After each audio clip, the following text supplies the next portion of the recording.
Pak, duet bareng Anies, tanggapannya gimana Pak? Bareng kamu toh. Ya. Kalau partainya bukan bagian dari koalisi, bagaimana mungkin bisa dibahas namanya? Menjadi bagian dari koalisi dulu, baru ada pembahasan. Ganjar no comment, sedangkan Anies menjawab wacana duet Ganjar-Anies tak bisa dibahas lebih lanjut karena beda poros koalisi. Itulah tanggapan Ganjar dan Anies soal kemungkinan keduanya berjodoh di Pilpres 2024. Wacana duet Ganjar-Anies muncul dari Ketua DPP PDIP Said Abdullah. Said beralasan ingin mencegah polarisasi Pilpres. Mimpi saja. Mimpi itu dalam kondisi apa? Dalam kondisi supaya kita ini tidak perlu lagi lah ada istilah kampret cebong. Tidak perlu lagi lah ada istilah Anies di bawah, tidak perlu dihitung. Kami tidak dalam posisi itu. Respons politisi ketiga partai koalisi pendukung Anies Baswedan beragam. Nasdem bilang wacana duet Ganjar-Anies sah-sah saja dan siap membuka dialog. Sementara Demokrat menilai duet Ganjar dan Anies bukan untuk Pilpres 2024. Sedangkan politisi PKS menilai wacana itu baru sebatas penjajakan. Ya itu sah saja, orang bermimpi kan bebas. Tetapi kalau itu ingin dijadikan wacana, kami pikir wacana itu harus didalami bersama-sama. Dan untuk itu Nasdem sebagai bagian dari koalisi Anies itu senantiasa terbuka untuk dialog. Demokrat bersama dengan Koalisi Perubahan sudah memiliki jalan sendiri. Sedangkan Mas Ganjar sendiri sudah memiliki jalannya. Ya, sudah memiliki jalannya sendiri, hanya saja memang jika saat ini kita belum bersama, mungkin ke depannya biarkanlah semua putra-putri terbaik bangsa bisa bertarung. Mas Ganjar dan Anies bisa ganas ini kan. Tapi semua itu kan bahagia dari komunikasi politik. Ya. Membuat isu, kemudian berkomunikasi, bertemu, itu kan bahagian dari penjajakan. Pengamat politik Ujang Komarudin berpandangan wacana duet Ganjar-Anies muncul karena PDIP panik dengan popularitas Prabowo Subianto yang melejit. Namun Ujang juga melihat wacana itu dilempar sebagai bagian dari strategi PDIP mengimbangi Prabowo. Kelihatannya ada kepanikan dari PDIP. Kenapa panik? Misalkan Prabowo makin kuat, didukung oleh PAN dan Golkar, lalu di belakangnya tanda petik ada Pak Jokowi gitu kan. Ini kan mengkhawatirkan. Jadi yang kedua saya melihatnya adalah ya ini bagian daripada strategi ya. Strategi tadi kalau Prabowo semakin kuat maka perlu dikalahkan. Nah perlu dikalahkannya itu kan tadi dengan cara mencari tokoh yang lain yang di luar koalisinya. Siapa ya Pak Anies? Pak Anies kan sama segmentasi pemilihnya dengan Pak Prabowo. Kontestasi Pilpres 2024 diprediksi akan berlangsung ketat. Dalam survei terbaru Litbang Kompas, elektabilitas Ganjar unggul tipis di atas Prabowo Subianto. Sementara Prabowo menang head-to-head baik dihadapkan dengan Ganjar maupun Anies.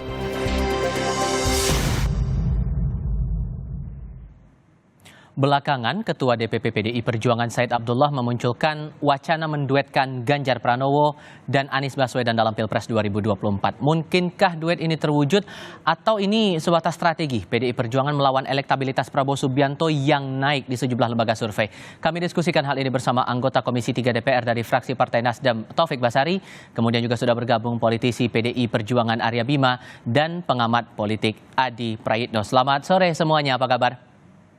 Selamat sore. Terima kasih semuanya sudah bergabung bersama kami. Soal wacana ini nih Mas Bimo, walaupun kemudian disebutkan ini wacana yang disebutkan andai-andainya dari Pak Said Abdullah, dari internal PDIP tidak menyebutkan itu. Tapi apakah ini akan dikaji lebih serius, wacana memasangkan Ganjar dan Anies? Mungkin nggak ini bisa terwujud? Ya, saya mengomentari dari sisi ucapan Ibu Mega ya, bahwa di tahun politik semacam ini terjadi dansa-dansi antar partai, antar tokoh politik itu selalu saja muncul dari dansa yang paling gerakannya bisa dansa sendiri, bisa dansa berbarengan, bisa dansanya itu berganti-ganti pasangan, yang tentunya kalau saya analogkan dengan munculnya wacana ini bukan dari PDI Perjuangan, dari Pak Said Abdullah. Pak Said Abdullah merespon dari survei yang muncul dari Kompas. Itu saya luruskan dari Kang Ujang tadi, belum pernah ada wacana yang disampaikan oleh PDI Perjuangan di mana Pak Said Abdullah itu merespon. Bahkan juga sudah direspon oleh Pak Hasto sebagai Sekjen, belum pernah ada pembicaraan tentang dansa-dansi ini untuk memasangkan antara Pak Ganjar Pranowo dan Pak Anies Baswedan. Jadi nggak mungkin ya Pak, untuk menduetkan dua ini? Tinjuannya bisa banyak ya. Dari tinjuan perspektif ideologis, memang itu butuh permenungan dan pengendapan yang mendalam. Dari aspek pengusung partai politiknya, misalnya kawan-kawan dari PKS sendiri sebenarnya sudah menjawab tidak mungkin, karena yang disampaikan adalah sangat mungkin kalau Ganjar Pranowo adalah cawapresnya. Ini kanlah bentuk-bentuk suatu argumentasi yang sebenarnya tidak mungkin terjadi hal itu. Dari PDI Perjuangan sendiri juga melihat bahwa sampai hari ini dari baik itu Ibu Mega maupun Mbak Puan selalu menyampaikan calon wakil presiden yang 10 nama, walaupun tetap di manis, juga tidak pernah mempertemukan antara Pak Ganjar Pranowo dengan Pak Anies Baswedan. Tapi bahwa dinamika itu muncul di dalam survei, itu adalah persepsi dan cara pandang dari masyarakat yang saat ini juga merupakan cara kita melihat persepsi masyarakat itu selalu ada. Itu dinamis. Menurut saya itu. Kalau di mata Nasdem mungkin tidak duet ini terjadi, Mas Taufik? Ya, sebagai Mas Taufik, silakan. Kita coba perbaiki komunikasi dengan Mas Taufik Basari. Kalau saya minta pendapatnya Mas Adi Praitno sekarang, tadi sempat kita dengarkan juga pernyataan dari atau pandangan dari Pak Ujang Komarudin dari Universitas Al-Azhar Indonesia. Ini tanda panik bahwa melihat elektabilitas dari Prabowo Subianto. Anda menangkap hal yang sama atau wacana ini Anda menangkapnya dari perspektif yang lain juga nih? Saya ingin komentar 3 hal, Mas Tifal. Pertama, dalam politik itu kan serba mungkin. Yang tidak mungkin itu membangkitkan dan menghidupkan kembali orang yang sudah meninggal. Jadi terjadi dulu misalnya teman-teman PDIP kan cukup mesra dengan Nasdem, tapi kemungkinan di 2024 misalnya dipersepsikan akan pisah jalan. Tapi belakangan muncul wacana yang disampaikan oleh Pak Said Abdullah soal kemungkinan menyatukan antara Ganjar dan Anies. Bagi saya cukup mungkin ya.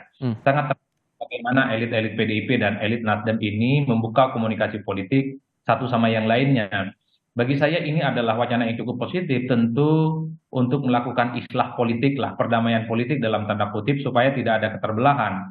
Secara prinsip ini bagus, karena memang resistensi politiknya ini kan sudah mulai mengeras, di mana antara pendukung Ganjar Pranowo dan Pak Anies Baswedan satu sama yang lain sudah mulai saling membatu, saling mengeras gitu, seakan-akan keduanya tidak bisa bertemu.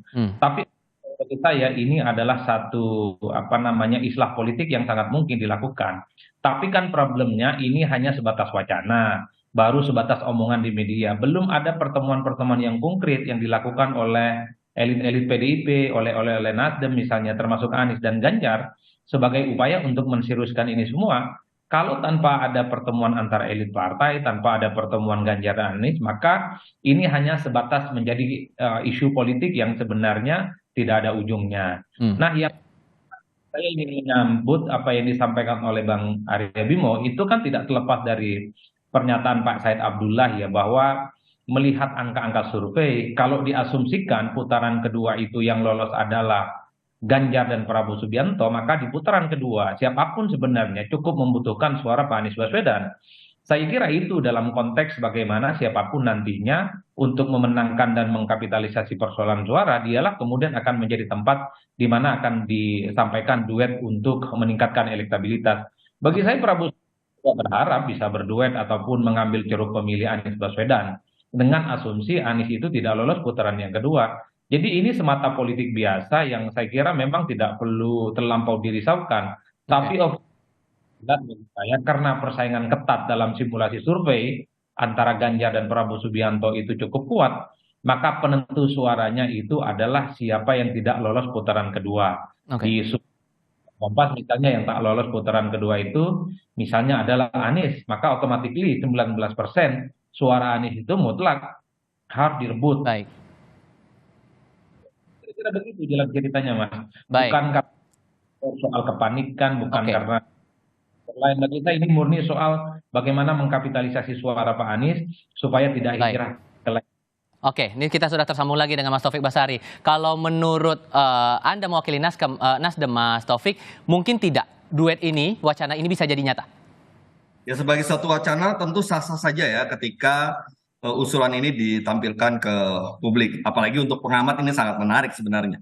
Nah, yang jelas ya kita tentu melihat bahwa memang masih dinamis ya segala perjalanan politik terkait dengan Pilpres ini.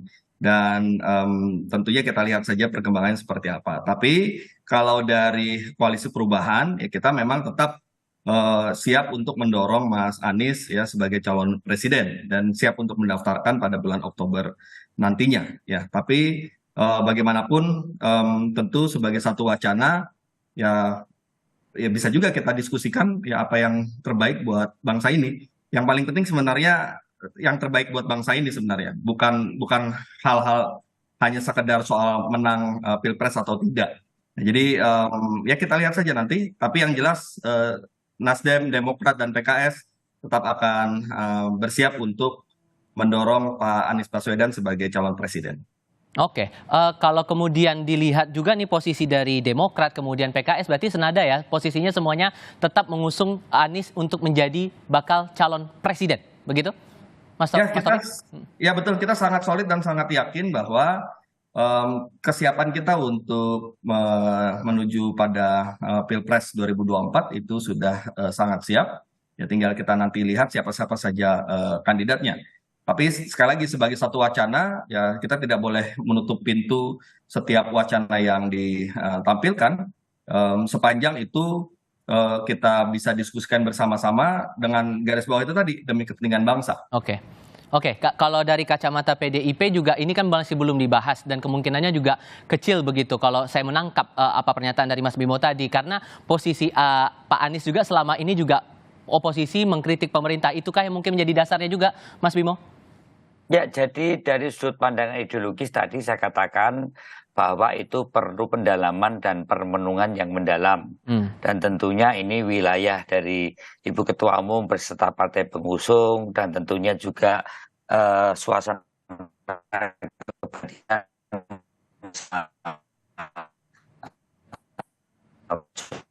itu yang saat ini yang politis tadi sudah terlihat bagaimana keinginan kedua pengusung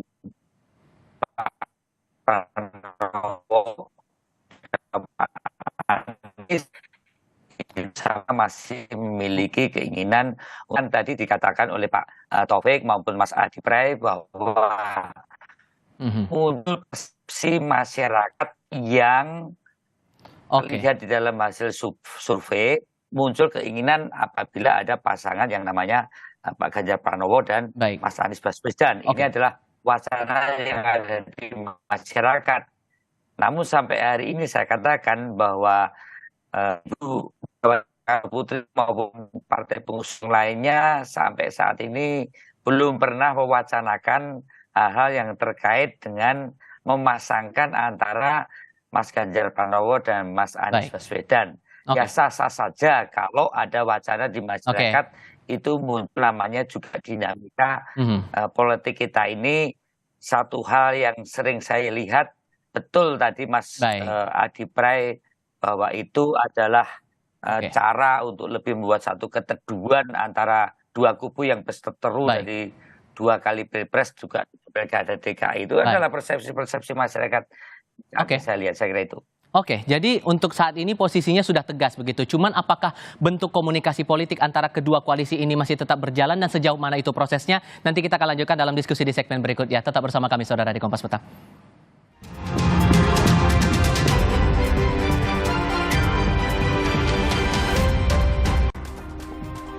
atas wacana duet Ganjar Anies ini, Mas Adi, Anda menangkap apa plus dan minus yang akan ditangkap atau yang didapatkan oleh kedua belah pihak? Ya, secara prinsip ini mutual interesting dan mutual understanding ya. Kalau kita membaca rata-rata secara umum, sebelum ada huru-hara soal pencapresan di 2024, Nasdem itu kan juga sudah menominasikan Ganjar Pranowo sebagai sosok yang sangat ingin diduetkan dengan Anies Baswedan. Jadi ini sebenarnya ingin membangkitkan romantisme lama, di mana Nasdem sebenarnya proposal politiknya adalah antara Ganjar dan Anies. Tinggal Nasdem bagaimana menseriusi ini semua. Saya berharap seminggu 2 minggu ke depan ini ada pertemuan elit-elit PDIP dan Nasdem untuk menseriusi bahwa ini bukan hanya sebatas wacana, tapi menjadi satu hal yang cukup konkret ya. Nah, yang kedua, saya ingin tegaskan juga di luar hal-hal yang sifatnya rekonsiliatif gitu ya. Ini tentu sebagai bagian dari keinginan insentif elektoral. Karena kalau dibaca di angka-angka survei, kalau terjadi head to head antara Pak Ganjar dengan Pak Prabowo, maka suara Anies lah yang kemudian menentukan. Tentu PDIP itu ingin gerak cepat. Ya, bagaimana cara merebut Anies suaranya? Ya, salah satu cara adalah menduetkan keduanya sebagai awal. Oleh karena ini menjadi wacana yang saya kira cukup luar biasa dan cukup menarik. Tapi jangan-jangan memang apa yang disampaikan oleh Pak Said Abdullah ini sebagai pesan politik juga ke istana yang kelihatan mestinya lebih condong ke Prabowo Subianto dan ingin memasangkan dengan Gibran. Oleh karena itu, dansa-dansi politik yang disampaikan oleh Mbak Megawati Soekarno Putri ingin menegaskan juga, bukan tidak mungkin, PDIP dulu yang kelihatan agak berjarak dengan Nasdem, mulai kelihatan berjarak dengan Anies Baswedan, di 2024 itu bisa bersandingan. Padahal semua orang juga tahu, Anies ini seakan-akan haram hukumnya bagi istana untuk bisa maju di 2024. Jadi sekalian ini terjadi perang total, jadi sekalian ini terjadi perang saudara di internal partai, ya sekalian jaga bahwa pihak ataupun figur yang selama ini dianggap ditolak oleh istana, oleh Pak Lurah, kira-kira begitu, digandeng sama PDIP untuk memanaskan tensi suhu politik di 2024. Ditambah posisi dari PKS juga sudah tegas akan tetap oposisi begitu, Mas Adi? Oh iya, kalau bagi saya sih soal PKS ikut atau enggak dalam koalisi ini hal lain. Tapi yang jelas PDIP itu sudah bisa memajukan sendiri, apalagi misalnya ditambah dengan Nasdem. Dalam Pilpres itu bukan kuat-kuatan seperti apa yang disampaikan oleh siapa tadi Pak Ujang, seberapa banyak didukung oleh partai, bukan. Pilpres itu kan seberapa kuat pasangan capres dan cawapres diusung. Jokowi di periode pertama 2014 lebih sedikit dukungan partainya, tapi memenangkan pertarungan melawan Prabowo Subianto. Oleh karena itu ini adalah wacana elit sebenarnya. Ada sasaran-sasaran politik yang tentunya ingin dicapai oleh PDIP. Mungkin pesannya kepada istana. Jadi kalau istana ini, Jokowi dalam hal ini misalnya lebih condong kepada Prabowo dan terlihat ingin memajukan dengan Gibran, bukan tidak mungkin PDIP pun akan bergandengan dengan sosok yang selama ini selalu disimbolkan sebagai sosok yang haram bisa maju di 2024. Inilah dansa dan yang kita tafsirkan dari jauh. Kalau kata Mas Adi, ini pesan untuk istana bahwa duet ini bisa saja memungkinkan begitu. Mas Bimo, Anda menangkapnya bagaimana kemudian? Ya kalau dansa-dansinya aktor politik kan butuh partner ya. Paling enak memang dansa-dansanya pengamat seperti Mas Adi Bre ini bisa dansa sendiri dia kan. Dengan muter-muter sendiri aja. Karena nggak mungkin seperti Mas Adi ini berdansa sampai nabrak tembok. Nah kalau dansa-dansinya politisi sama partai politik ini, kalau terlalu muter-muter nggak karuan bisa nabrak tembok atau jatuh di lantai. Nah itu masalahnya. Nah saya melihat bahwa saya tidak mengatakan tidak mungkin sampai hari ini perintah Ketua Umum PDI Perjuangan adalah mengenalkan Pak Ganjar Pranowo kepada seluruh konstituen atau rakyat lewat berbagai stakeholder semaksimal mungkin karena kita masih punya 15% warga negara Republik Indonesia itu yang belum kenal Pak Ganjar Pranowo. Padahal survei selalu di head to head kan dengan seolah-olah seluruh rakyat Indonesia itu sudah saling kenal calon presiden, baik itu Pak Prabowo, Pak Anies Baswedan, dan Pak Ganjar Pranowo. Sampai hari ini tugas kita adalah itu, tidak melihat Ibu Ketua Umum maupun elit partai PDI Perjuangan berdansa-dansi untuk ketemu dengan pengusung Pak Anies Baswedan, tanpa menghormati tentunya itu adalah hak otonom dari masing-masing partai politik. Tapi jadi kemungkinan untuk membuka komunikasi dengan Partai Nasdem gimana? Bahwa ada sampai hari ini belum ada keputusan mengenai komunikasi karena itu masih dalam wujud wacana hasil survei, tapi bahwa ada wacana rakyat antara Pak Ganjar Pranowo dan Mas Anies Baswedan, sekali lagi itu sah-sah saja. Kemudian dianalisis dengan terlalu cerdas oleh Mas Adi yang berdansa sendirian tadi, itu juga sah-sah saja. Yang penting bagaimana suasana kesejukan dalam kontestasi Pilpres ini tidak memunculkan berbagai penajaman-penajaman yang saling bermusuhan, saya kira itu.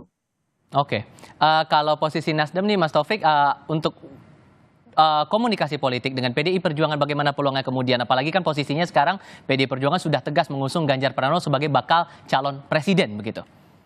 Ya sebenarnya posisi Partai Nasdem juga sama persis seperti yang oleh disampaikan Mas Arobimo tadi. Ya, kita sama-sama berada di jalur kita masing-masing, sama-sama sedang serius untuk mempersiapkan calon presiden kita masing-masing, Nasdem dengan Mas Anies, PDI Perjuangan dengan Mas Ganjar. Tetapi ada lima kata kunci yang sebenarnya menarik ya untuk kita diskusikan ke depannya. Yang pertama, tadi sudah disampaikan sebagai wacana ini sah-sah saja.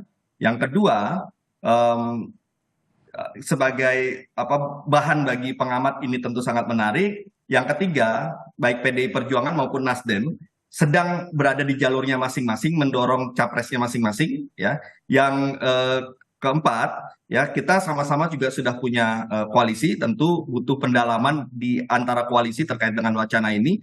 Dan yang kelima, ya namanya politik itu pasti dinamis, ya, kita tidak mungkin menutup setiap pintu-pintu yang ada, ya kita lihat saja bagaimana perjalanan ke depan, dan tentunya ya ini belum dibicarakan di Nasdem memang, dan kita nanti akan serahkan pada Ketua Umum Partai Nasdem ya untuk menentukan arahnya seperti apa.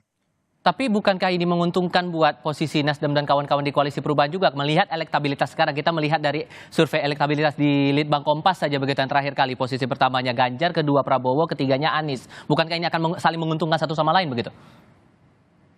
Begini, kalau hasil survei kan dia juga akan dinamis ya. Kita cukup meyakini bahwa ketika nanti kita akan terus bergerak, kemudian nanti pendaftaran sudah dilakukan, tentu hasil survei ini bisa saja berubah ya, melihat hasil kerja-kerja yang kita lakukan. Jadi tidak melulu bahwa seolah gambaran survei sekarang itu adalah hasil. Itu yang pertama. Yang kedua, yang jelas kita tetap karena sudah bersama-sama, sudah ada koalisi ya, dan sudah ada calon presiden Mas Anies, sudah ada para pendukungnya, tentu kita harus berbicara bersama-sama untuk mendalami wacana ini sebagai satu diskusi bersama. Ya tidak bisa kemudian kita sendirian saja mau membawa ini ke arah yang diinginkan oleh Nasdem misalnya. Tentu kita tetap harus melakukannya secara bersama-sama, dan tentunya yang paling penting juga melibatkan Mas Anies ya untuk berbicara mengenai wacana ini. Tapi sekali lagi, sampai saat ini, sejauh ini kita masih tetap di jalur kita masing-masing, termasuk Nasdem masih tetap untuk mempersiapkan Mas Anies sebagai calon presiden.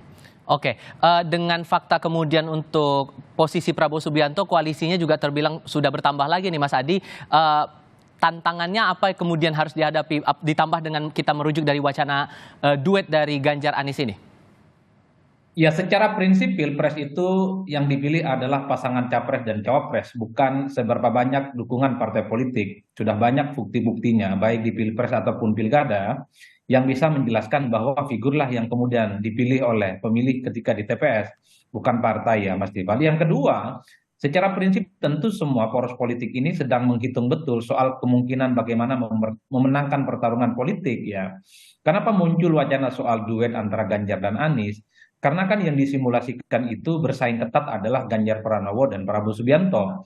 Karena kalau Ganjar dengan Anies, Ganjarlah pemenangnya. Kalau Prabowo dengan Anies, Ganjar. Kemudian Prabowo lah pemenangnya. Tapi kalau disimulasikan antara Ganjar dan Prabowo, ini kan selisih di antara keduanya cukup ketat. Pak Adi, saya kira perlu ditambahkan bahwa perbedaan antara kita ada meneruskan program Jokowi yang lebih maju, bagaimana dengan isu perubahan yang diusung oleh Mas Anies? Ini sesuatu aspek politis yang sampai hari ini sulit untuk dipertemukan secara politis. Saya kira itu juga menjadi pertimbangan. Gimana tuh Mas? Ya memang, kalau itu memang ya, kalau soal ideologi ataupun pertimbangan yang disampaikan tadi, soal isu-isu perubahan, bagi saya kan pemilih kita tidak terlampau ideologis. mereka ini kan tidak terlampau secara detail memahami apa isu partai, isu yang juga disampaikan oleh capres-capres bertanding. Lebih pada pemilih kita itu melihat sejauh mana jagoan ataupun capres yang diusung, cawapres yang diusung itu sesuai dengan selera politik. Jadi kalau kita melihat simulasinya, misalnya kalau Anies dipasangkan dengan Ganjar, Ganjar dengan Anies, tidak mungkin misalnya ini akan terjadi penolakan yang cukup luar biasa. Buktinya misalnya dari beberapa survei yang kita lakukan, ketika Ganjar dipasangkan dengan Anies, tingkat elektabilitasnya naik secara signifikan, Mas. Itu artinya apa? Pemilih kita ini kan memorinya pendek, bahwa perseteruan antar capres pada level pemilih itu selesai kalau keduanya berkongsi. Termasuk dulu pendukung Prabowo Subianto sangat menolak di mana bergabung dengan Pak Jokowi, tapi belakangan 100% menerima Jokowi presiden yang mereka junjung tinggi. Baik, terima kasih banyak untuk perspektifnya semuanya, Mas Adi, Mas Bimo, dan Mas Taufik sudah bergabung di Kompas Petang kali ini. Sehat selalu semuanya, selamat sore. Selamat sore. Terima kasih.